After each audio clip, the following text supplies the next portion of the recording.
Hace poco solicité mi baja de la Guardia Nacional. Oficialmente aún sigo activo, pero es cuestión de días para darme de baja. Lo más seguro es que cuando mi testimonio sea puesto en línea yo ya sea un civil solamente. Antes de ser un elemento de la Guardia Nacional era parte de la Policía Federal de México desde el 2011. Entonces, se podría decir que estuve poco más de 10 años en servicio. Estoy consciente que la Policía Federal siempre tuvo muy mala fama, pero créanme cuando les digo que todas las cosas que se hacían no era cuestión de nosotros, los activos, sino que, más bien, todo se trataba de acuerdos corruptos que hacían los altos cargos, y a nosotros solo nos quedaba seguir órdenes. El motivo por el cual decidí dejar la Guardia Nacional es que, hace no mucho, a principios de este año, durante una operación en las profundidades del bosque tropical de Calakmul, encontramos algo que no debería existir, y me hizo cuestionar toda mi realidad y mis creencias. Me imagino que mucha gente lo sabe, pero, para los que no, Calakmul fue una importante ciudad antigua ubicada en el actual estado de Campeche. Sus ruinas están rodeadas por más de 7.000 kilómetros cuadrados de bosque. Literalmente ahí dentro se podría esconder una ciudad y sería casi imposible encontrarla. Se sabe que Calakmul fue habitado por primera vez hace, por lo menos, 4.000 años. Sus primeros habitantes ni siquiera fueron los mayas. De hecho, esos primeros habitantes vivieron ahí más de 200 años antes de que la cultura maya naciera como tal. Explicar fechas es muy complicado. Soy un aficionado del tema, pero no un experto. Se sabe muy poco, por no decir que no se sabe nada, de la gente que habitó el lugar antes de los mayas. De hecho, los registros precisos se pierden luego de retroceder más de 1500 años. En el tiempo, lo que significa que hay, prácticamente 2500 años de historia que no se conocen con precisión, llegando a tal punto que se desconoce de dónde llegaron los habitantes originales y tampoco se sabe por qué eligieron ese lugar para vivir. Algunos registros del lugar parecen sugerir que los mayas se referían a los antiguos habitantes del sitio como los creadores del cielo. La traducción no es exacta, pero la idea es esa. Entonces, nosotros estábamos en una operación en esas místicas tierras, en algún punto de sus 7.000 kilómetros cuadrados, cuando encontramos una piedra, una estela, no sé cuál sea el nombre correcto. Eso medía 2 metros de alto y 1 metro de ancho, tenía grabados en ambas caras. Por supuesto que ninguno de nosotros sabía interpretar nada de lo que ahí decía, pero los dibujos sí eran entendibles. En un lado de la piedra estaba dibujada una figura femenina, que, por la manera en la que estaba representada parecía ser una Yue, que sería algo así como el equivalente a lo que entendemos como bruja. La figura femenina estaba rodeada por grabados incomprensibles. Del otro lado de la piedra estaba plasmado un árbol, igualmente, rodeado por símbolos inentendibles. La piedra como tal no tenía nada extraño, pero lo que llamaba la atención era que estaba ahí, sola, en medio de la nada. Cerca no había pirámides ni ningún otro tipo de construcción. Nosotros continuamos con lo nuestro y dejamos esa piedra atrás. Antes de alejarnos el oficial preguntó la hora. Ese era un ejercicio para que volteáramos a ver el sol, así despejábamos nuestra mente al menos por un segundo. Avanzamos más de 5 kilómetros y de pronto nos volvimos a encontrar con esa piedra. Era muy poco probable que todos hubiéramos cometido el descuido de no prestar atención para evitar dar una vuelta en círculo. Nos detuvimos a tomar agua, revisamos nuestras herramientas de navegación y funcionaban bien. Acordamos que simplemente había sido un error. Como medida de precaución decidimos tomar medidas rudimentarias pero seguras. No queríamos que llegara la noche sin nosotros llegar al punto de extracción. Con ramas y piedras colocamos unas flechas cerca de la estela de piedra, en el suelo, señalando la dirección en la que íbamos a avanzar, porque, tal vez, lo que había ocurrido es que esa era otra estela diferente. Entonces, para evitar confundirnos, si en realidad había más de esas cosas, si llegábamos a otra y no encontrábamos las flechas en el suelo, sabríamos que no estábamos dando vueltas en círculos. También optamos por, cada 10 minutos, dejar una marca en los árboles de nuestro alrededor. Después de caminar por hora y media volvimos a llegar a la estela de piedra. Era la misma, porque estaba la flecha que habíamos hecho con ramas y piedras. Intentamos comunicarnos por radio pero no funcionaba. Estaba sucediendo algo que escapaba de nuestro control, y ya empezábamos a ponernos nerviosos. Tal vez una perturbación en el terreno nos estaba haciendo dar vueltas sin que nosotros nos diéramos cuenta. Si bien, parecía ser una posible explicación, los aparatos de navegación nos indicaban que estábamos yendo en línea recta. Acordamos que no podíamos confiar en la tecnología. Entonces optamos por tomar otra medida rudimentaria. Uno de los elementos subiría hasta la cima de un árbol, mientras que el resto avanzaría por tierra cantando y gritando. El elemento se aseguraría que si estuviéramos yendo en línea recta. Cuando nos escuchara lo suficientemente lejos bajaría del árbol y correría a alcanzarnos. Luego subiría otro y haríamos lo mismo, así no habría forma de dar la vuelta. La idea era fantástica, pero hubo un problema. Se le indicó a uno de los elementos que subiera hasta la cima de un árbol. Nosotros nos quedamos quietos esperando que nos dijera que ya estaba en posición, pero eso nunca ocurrió. Luego de un minuto empezamos a gritarle, pero no nos respondía. Lo peor era que desde abajo no se alcanzaba a ver la cima del árbol porque la flora es sumamente densa, y hay zonas en las que muy apenas entra el sol. Debido a eso, las cimas de los árboles más grandes quedan fuera del alcance de visión. Las miras de las armas no podían ayudarnos porque no se trataba de la distancia, sino de las ramas y hojas que obstruían la visión.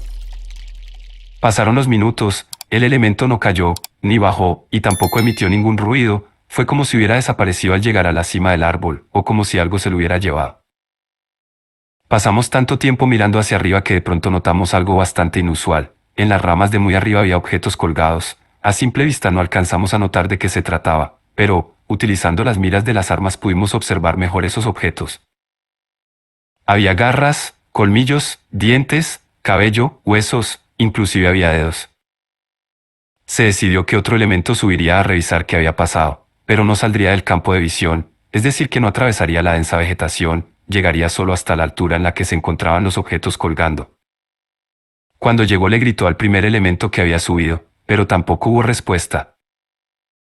En la altura a la que estaba el diámetro del tronco del árbol ya no era tan grueso, entonces, se sujetó con fuerza con uno solo de sus brazos, y con el otro movió las hojas para intentar ver la parte superior del árbol. En cuanto lo hizo algo sucedió y cayó desde lo alto.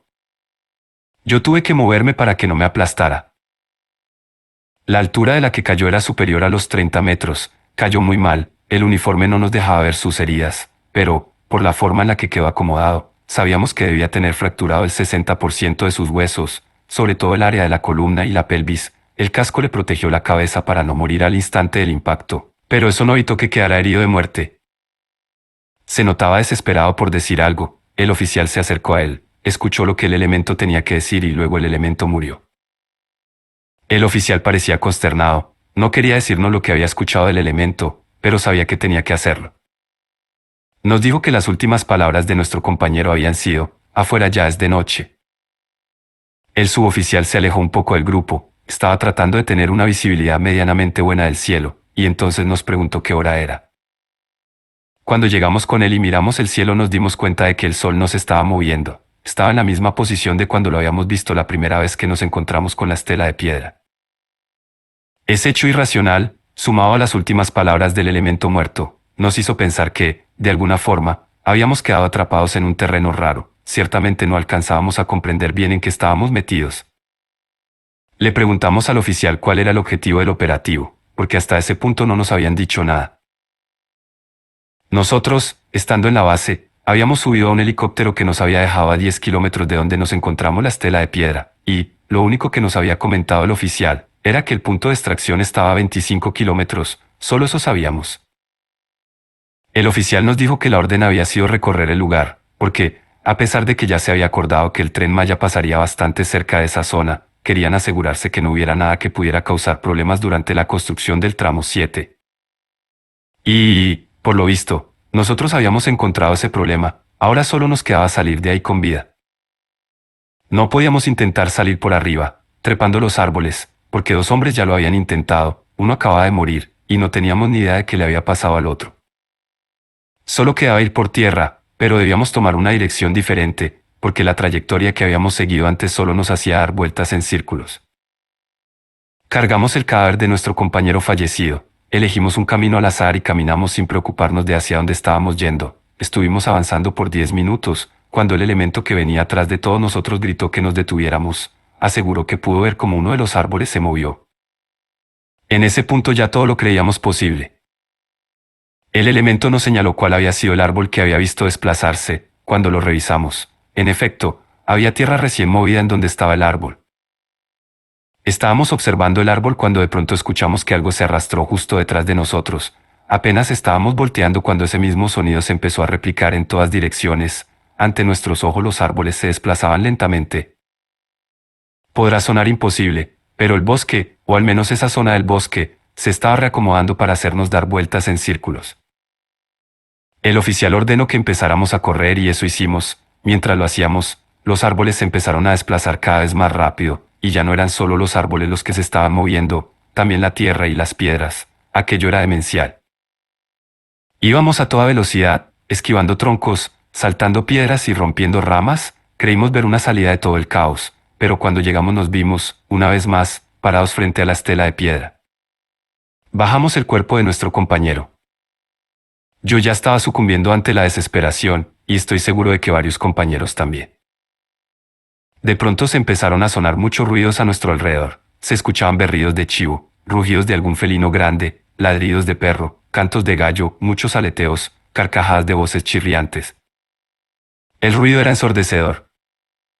En un instante se volvió de noche y empezó a llover. Todos los sonidos que nos estaban aturdiendo desaparecieron y solo nos quedamos con el sonido del agua golpeando contra las hojas de los árboles.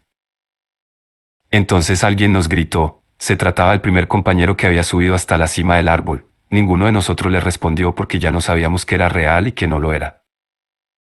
Entonces bajó del árbol y nos vio completamente idos. De inmediato se dio cuenta que faltaba uno y preguntó por él. Entonces, el suboficial le señaló el cadáver. Ni él ni nosotros entendíamos nada. El oficial ordenó que levantáramos el cuerpo y que avanzáramos hacia el punto de extracción, porque, si ya podíamos ver la noche y el elemento perdido había regresado, posiblemente la anomalía en la que habíamos quedado atrapados ya había terminado. Mientras avanzábamos le contamos al elemento perdido todo lo que habíamos experimentado. Luego él nos contó lo que pasó cuando llegó a la cima del árbol.